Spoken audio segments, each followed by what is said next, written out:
muscle coming in.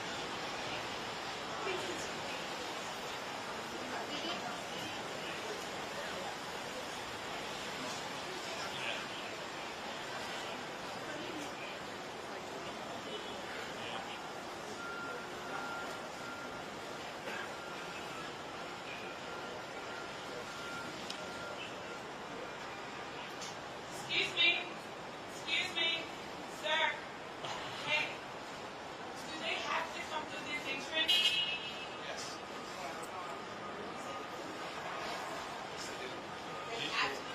The only people who get to go through the front entrance are reporters and lawyers that have building permits. Almost everyone comes through here almost every time.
Open.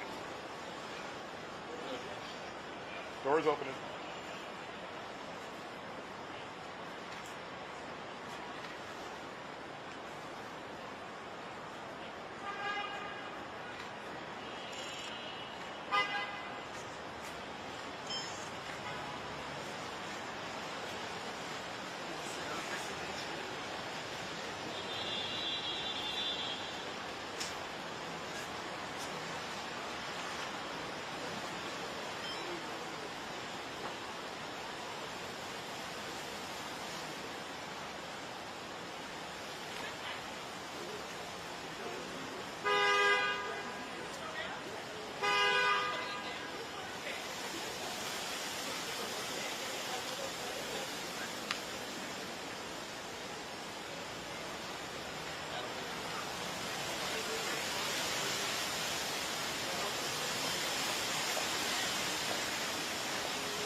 Are you hopeful that today your dad will be released? Just like today might be that day?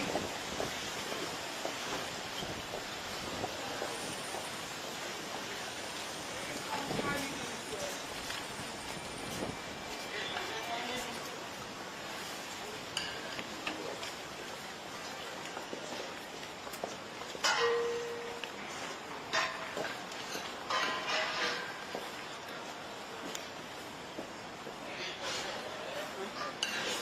All right.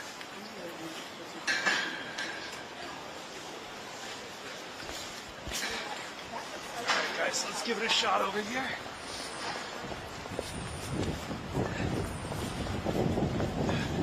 Nobody slip. Nobody slip. Nobody slip. Nobody slip.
She's right there. Who are you looking for? I think. I'm not sure. Let me tell you. No second. Morning, everyone. My name is Damian Williams, and I'm the U.S. Attorney here in the Southern District of New York. Today I'm announcing the unsealing of a 3-count indictment, charging Sean Combs with racketeering conspiracy, sex trafficking, interstate transportation for prostitution. The indictment alleges that between at least 2008 and the present, Combs abused, threatened, and coerced victims to fulfill his sexual desires, protect his reputation, and conceal his conduct. As alleged in the indictment, to carry out this conduct, Sean Combs led and participated in a racketeering conspiracy that used the business empire he controlled to carry out criminal activity, including sex trafficking, forced labor, kidnapping, arson, bribery, and the obstruction of justice. Let me say a little bit more about the charges.